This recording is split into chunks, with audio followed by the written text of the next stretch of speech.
Very good afternoon and welcome. आप देख रहे हैं आज का बाजार जागरण बिजनेस के डिजिटल प्लेटफॉर्म पे। अगर हम बाजारों की बात करें तो इस समय थोड़ा बहुत अच्छा रुझान देखने को मिल रहा है। हरे निशान में निफ्टी 23,721 के आसपास का यहाँ पे नजरिया है, और अगर बैंक निफ्टी को देखें तो 83 पॉइंट्स अप, लेकिन अभी भी दायरे में कामकाज करता हुआ बाजार।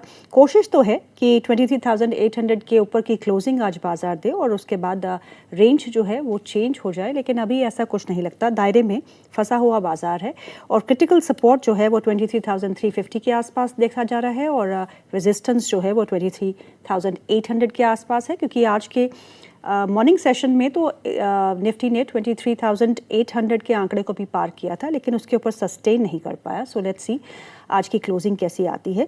लेकिन स्टॉक स्पेसिफिक एक्शन जो है आज के बाजार में फिर से देखने को मिल रहा है। दुख की बात यह है कि जो इमर्जिंग मार्केट्स है, ग्लोबल मार्केट्स है, वो अपने ऑल टाइम हाई के आसपास कामकाज कर रहे हैं। आज कोरिया का इंडेक्स 8% ऊपर इस समय है, कॉस्पी। और अगर आप निकाय की बात करें, वहाँ पे भी 3% का इजाफा देखने को मिल रहा है, और ये इसलिए क्योंकि एनवीडिया के जो अर्निंग्स आई वो काफ़ी अच्छी आई है, और एक बार फिर जो चिप स्टॉक्स है वहाँ पे काफ़ी अच्छा मोमेंटम देखने को मिल रहा है। लेकिन हमारा बाजार संकट में फंसा हुआ है। संकट से उभरने की कोशिश, क्रूड ऑयल का घटना हमारे लिए बहुत ज़रूरी है, रुपी की वीकनेस का थमना हमारे लिए बहुत ज़रूरी है, और अगर ये नहीं होता है तो हम दिक्कत में और आ सकते हैं। चलिए बाजार पे हम चर्चा करेंगे। दो खास मेहमान हमारे साथ जुड़ चुके हैं। Mister Vineet Bulanjkar, he is head of research Ventura securities, and mister Umang Rajesh, he is SEBI registered research analyst. आप दोनों का बहुत बहुत स्वागत है कार्यक्रम में। विनीत सर, दुख इसलिए ज़्यादा होता है क्योंकि बाकी के बाजार जो है वो भागे जा रहे हैं, and they making record highs. आज कॉस्पी को मैंने सुबह सुबह देखा तो 7% ऊपर, अभी भी 8% ऊपर। Nikkei is up again 3%, very close to record high. Their trade balance is in a very good state. ये हमारे देश का होगा क्या? ये क्रूड की दिक्कत जो है ये बहुत बड़ा संकट बन के आई है हमारे देश के लिए। कब उभरेंगे हम यहाँ से? देखिए, हमें दो तीन चीजें तो जान लेनी चाहिए कि अपना ऑयल इंपोर्टिंग इकोनॉमी है और वैसे ही रहने वाला है काफी समय तक। तो अपने को रेडिकल सॉल्यूशंस की बहुत जरूरत है और गवर्नमेंट उसके लिए प्रयास कर रही है। दूसरी चीज हमें वो जाननी चाहिए कि ये जो वॉर वाली सिनेरियो ईरान के साथ बन रही है, वो तो मोस्ट प्रोबेबली अगर ये जो स्टॉप द वॉर का जो उनके सेनेट में आया है, अगर वो जाता है तो थोड़ा सा पॉजिटिव हो जाएगा। लेकिन मुझे लगता है कि $80 to $90 प्राइस ऑफ ऑयल, इसके नीचे जाने वाली नहीं है प्राइसेस। ये हमें अंडरस्टैंड करना चाहिए। और जैसे मार्क टू मार्केट इंडिया का मार्केट रिस्पॉन्ड करेगा, मुझे लगता है कि जैसे एक एक ग्रोथ वहां पे थम जाएगी तो वो होने वाला है। अगर आप देखेंगे तो इंडिया में काफी अग्रेसिव रोल आउट प्लान है। जैसे government is looking at doing 5,000 stations for ethanol blending, 100% ethanol वाली 2 साल में। तो ये रोल आउट होने के लिए टाइम तो लगेगा, बट गवर्नमेंट क्या सोचती है कि 1 साल के अंदर 500 क्रिटिकल सेंटर जो कॉस्मोपॉलिटन एरियाज है, मेट्रोपोलिस जो है, उसमें इंस्टॉल करे तो it will actually lower the forex outgo related to fuel. At the same time हम रैपिडली अपना जो ग्रो कर रहे हैं अपना नेटवर्क, तो उससे भी शायद हो जाएगा। पर ये जो प्रॉब्लम है वो परसिस्ट होने वाली है। तो इसके लिए हमें 2 चीजों की सख्त जरूरत है कि यूएस के साथ डील हो जाए ताकि अपने एक्सपोर्ट शोर अप हो, और एट द सेम टाइम अपना जो एक्सपोर्ट बास्केट है, जो हमने जो एफटीए साइन किए है, उसका रैपिड प्रोग्रेशन। सो और ये मुझे लगता है कि आने वाले 6 से 9 महीने में प्ले आउट हो जाएगा, ये मोमेंटम आ जाएगा हमें एक्सपोर्ट्स में। तो उसके बाद में then I think we will be on a very strong wicket. तो मुझे लगता है कि आने वाले टाइम में आपको इन्वेस्ट करना चाहिए ये मार्केट में। उसमें आपको 2 चीज पे ध्यान देना है कि एक यूएस में इवेंट होने वाली है वहां पे उनके रीप्राइसिंग ऑफ देयर डॉलर होने वाला है। तो एक एपिसोडिक इवेंट है जो वेरी फास्ट प्ले आउट होएगा, लेकिन उसका रिबाउंड भी फास्ट आएगा। तो अगर आप ये आपके सिस्टम में इन्वोक करो और उस हिसाब से आप अगर इन्वेस्ट करोगे मार्केट में, तो मुझे लगता है कि आपको एक बहुत ही अच्छा अपॉर्चुनिटी मिलेगा इन्वेस्ट करने के लिए for the long term. Vineet sir, मुझे एक बात बताइए, आप अभी कितने कैश पे हैं? आप खरीदारी कर रहे हैं? आपने शुरुआत करी है? लास्ट सिंस अप्रैल ना, मैं जैसे मार्च खत्म हो गया था, हमने बात की थी कि मार्केट बहुत जोर से बढ़ेगा, तो अप्रैल में प्ले आउट हो गया है और तब से हम सिर्फ बाइंग अपॉर्चुनिटीज ढूंढ रहे हैं। For the last 2 years we were in a sell mode. अभी हम सिर्फ बाइंग अपॉर्चुनिटीज ढूंढ रहे हैं और मुझे लगता है कि पैसे की अभी शॉर्टेज हो गई है, क्योंकि अपॉर्चुनिटी ज्यादा है और पैसा कम।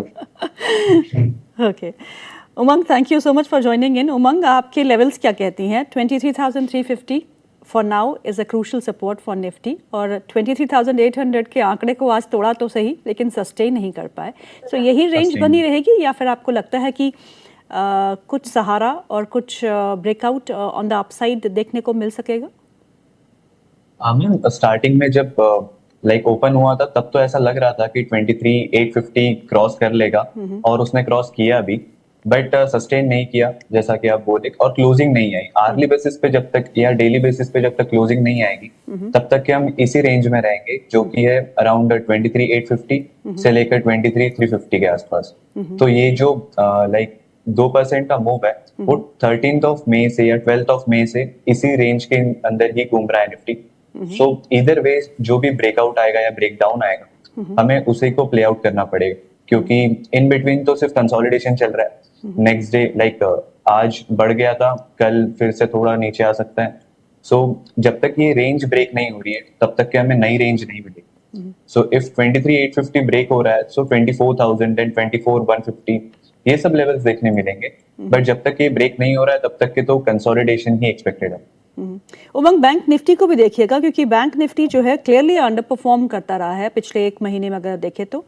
आज भी एक अच्छा बाउंस बैक देखने को मिला, लेकिन सस्टेन नहीं किया, और आज का हाई 54,100 का और आज का लो 53,530 का। तो ये भी एक रेंज में फंसा हुआ है, और ऊपर की तरफ ब्रेकआउट की संभावनाएं कितनी लग रही है, या फिर आपको लगता है यही रेंज बैंक निफ्टी में भी रहेगी? सेम यही रेंज बैंक निफ्टी में भी एक्सपेक्टेड है, क्योंकि कंसोलिडेशन ही चल रहा है और ऐसी कोई न्यूज नहीं आ रही है जो कि टोटली इम्पैक्ट कर सकती है या तो ब्रेकडाउन को या फिर ब्रेकआउट को। तो जो ट्रिगर के लिए हम लोग वेट कर रहे हैं इतने दिनों से, वो ट्रिगर नहीं आ रहा है। सो बैंक निफ्टी अगर 54,400 को अगर ब्रेक दे रहा है तो फिर एक्सपेक्टेड है कि 55,000 और 55,800 के लेवल्स हम एक्सपेक्ट कर सकते हैं अपसाइड में। बट जब तक कि वो क्रॉस नहीं कर रहा है तब तक कि कंसोलिडेशन ही एक्सपेक्टेड है, और मेजर इसके सपोर्ट है 53,200 एंड 52,791। विनीत सर, अगर हम डेरिवेटिव साइड पे देखें तो एफआईआईज की पोजीशन अभी भी शॉर्ट में ज़्यादा है, नियरली 88% ऑफ शॉर्ट्स। अगर हम एफआईआईज के बिकवाली के आंकड़े देखें तो कहीं ना कहीं नरमी पड़ती है, लेकिन थमती नहीं है, मतलब बेचे जा रहे हैं वो लगातार। और क्यों ना बेचे, क्योंकि अमेरिका में एवेन्यूज़ अच्छे हैं, वहाँ की यील्ड को भी देखिएगा, बॉन्ड यील्ड्स को भी, वो भी 5 के ऊपर चली गई है लॉन्ग टर्म की। ऐसे माहौल में आपको लगता है कि इंडिया में एफपीआईज और एफआईआईज के आने के लिए कुछ इंसेंटिव्स देना बहुत जरूरी हो गए हैं? नहीं, मुझे क्या लगता है ना कि we should not be dependent on their flows. Number 1, अपने भी फ्लोज काफी स्ट्रांग है और इंस्टीट्यूशनल प्लेसमेंट काफी अच्छा है, और जिस तरह से उन्होंने बिकवाली किया ना, अभी they don't matter to the markets anymore. Okay, this is my view. दूसरी चीज क्या है ना कि उनके मार्केट्स और इंडियन मार्केट्स में ड्रैग क्यों हुआ है, क्योंकि एआई इंफ्रास्ट्रक्चर पे उनका रोल आउट काफी अग्रेसिव था। करेक्ट। और उनका काफी अग्रेसिव रोल आउट कहां से आया था, क्योंकि उनको डॉलर फंडिंग मिलती है फॉर द फ्रंटियर मॉडल्स। तो आपके जो 4-5 जो लार्ज चैट जीपीटी वगैरह, ग्रॉक, ये सब एक्सप्लोर हुए हैं, तो उनको अनलिमिटेड चीप फंडिंग मिलने के कारण they are able to build it out. And आप रिकग्नाइज करो या ना करो, ये प्योरली यूएस फंडेड है और यूएस ने अपनी बैलेंस शीट को पैसा फेंक के किया हुआ है, डॉलर प्रिंट करके। तो उनको चीप मनी आया, उन्होंने बिल्ड किया और अभी उन लोग ने एक ग्रोथ ले लिया, उसके पीछे पूरा इकोसिस्टम इंफ्रास्ट्रक्चर का डेवलप हुआ है। जी। तो बिकॉज ये बहुत विजिबल है और हमें दिखता है, तो ये सब प्ले आउट हो रहा है। But India is not going to be left behind because we are now also building up our digital capabilities. Okay. तो आप देखोगे कि ये जो ट्रेंड यूएस में प्ले आउट हुआ है ना, अभी स्लो है इंडिया में, बट आगे जाके बहुत अग्रेसिवली प्ले आउट होएगा। और जैसे जैसे अपने जो डेटा सेंटर की क्रिटिकल मास आ जाएगा, यहाँ पे रेडी डेटा सेंटर अवेलेबिलिटी आ जाएगी, उसके बाद में आप देखोगे कि मैसिव ग्रोथ आने वाले हैं। ओके। इसमें और एक इंपॉर्टेंट चीज जो अपने को डिमांड आएगा वो ये है कि मेमोरी शॉर्टेजेस यूएस में बहुत ज्यादा हो गए हैं। और मेमोरी शॉर्टेजेस होने के कारण मुझे लगता है कि काफी सारा बिजनेस इंडिया में ट्रांसलेट होगा। And once people start looking India as a AI growth opportunity and then they view with the tax incentives that the government has given them, मुझे लगता है कि ये जो रैली से हम लोग फिजल आउट हो चुके थे या लेफ्ट बिहाइंड था, वो रैपिडली कैचअप होने वाले। तो I am very positive on this sector. Okay. And you have to now keep investing in finding these AI infrastructure stories and stocks and related sectors, क्योंकि ये 15 years का bull market है और ये रुकने वाला नहीं। सर, रिलेटेड सेक्टर्स में आईटी स्टॉक्स आएंगे जैसे इन्फोसिस, टीसीएस, टेक महिंद्रा या उनको भूल जाना है? तो वैसे market is beating them because they are not performing. या तो देखिए, उन्होंने ना पूरा एम्प्लॉय मॉडल के ऊपर फोकस किया है एंड पूरा वर्ल्ड अभी एजेंटिक हो गया है। और जिस तरह से एजेंट्स डेवलप हो रहे हैं और इनके एजेंटिक ऑफरिंग भी आ रही है अभी, लेकिन अगर ये इसको एक्सपीडाइट नहीं करेंगे ना तो वापस ये रह जाएंगे। तो they have to now run in a running train to stay in the same place, and they're not able to stay in the same place, and you are seeing the valuations deteriorate. आगे जाके अगर अगले 1-2 quarter में अगर इनके revenue pressure, margin collapse and losing out on talented employees होने वाला रहेगा, तो इनका पत्ता पैक हो जाए। तो I am not very optimistic right now on the service economy space, but definitely infrastructure space that is there is one way should we look at, and we need to find new fresh minds who are willing to focus in that direction. तो एक stock पे बता दीजिएगा data centre का जो आपको बहुत अच्छा लगता हो। डेटा सेंटर्स में अभी आप अडानी एंटरप्राइजेस है या टेक्नो इलेक्ट्रिक है, E2E नेटवर्क्स देखो आप, मैसिवली प्ले आउट हो रहा है वो stock. It is a classic opportunity that I spoke to you about memory shortages. Memory shortage हो गया, उनके पास इंफ्रास्ट्रक्चर है और एंटरप्राइज एप्लीकेशंस पे फोकस कर रहे हैं। तो मुझे लगता है कि ये स्टॉक बहुत अच्छी तरह से परफॉर्म करेगा आने वाले दिन। उमंग, कुछ स्टॉक्स की बात करते हैं जो आज काफ़ी बजिंग है on the Nifty 50 stocks. Grasim नतीजों के बाद एक काफ़ी अच्छा एक मोमेंटम देखने को मिल रहा है, 4.5% का इजाफा, 3105 top gainers on Nifty.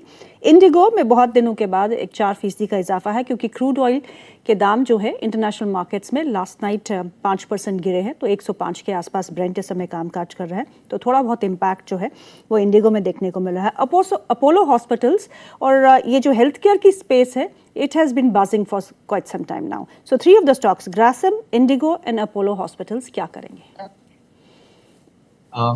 First of all Grasim ने तो अपना न्यू ऑल टाइम हाई लगाया हुआ है, सो वो बहुत बड़ी बात है क्योंकि ये फ्रेश ब्रेकआउट के लिए अराउंड स्टॉक बहुत महीनों से या फिर इतने दिनों से वेट कर रहा था। लास्ट हाई लगा था 28 अक्टूबर 25 में, उसके बाद भी 2 बार क्रॉस करने का ट्राई किया, बट उसी के आसपास कंसोलिडेशन था। बट आज फाइनली जो रिजल्ट्स की वजह से ये ब्रेकआउट आया, so yes we can trade this breakout, पर आई होप कि ये एक रिटेस्ट देगा अराउंड 3000 के आसपास तक के एक रिटेस्ट देना चाहिए स्टॉक में, Okay. ताकि एक नई अपॉर्चुनिटी बन पाए, नई बाइंग अपॉर्चुनिटी बन पाए। ओके क्योंकि ये जो sustain like we say in technicals की first break of resistance in the trending market is not a buying opportunity. Okay. तो लाइक हमें रिटेस्ट का वेट करना चाहिए ग्रासिम में।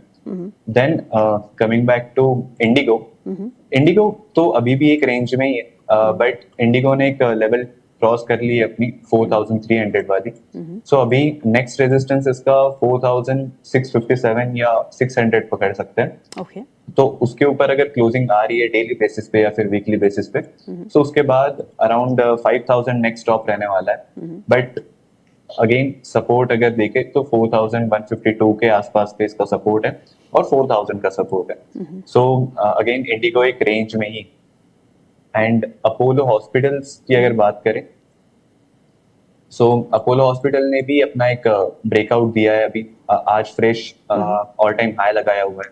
बट मैम अराउंड 2.50% का आसपास गेन चल रहा है, बट अराउंड ये 4% के आसपास अप था। But due to like market भी अप डाउन हो रहा है, तो इसमें भी हमें वेट करना चाहिए अराउंड 8100 के आसपास में वेट करना चाहिए।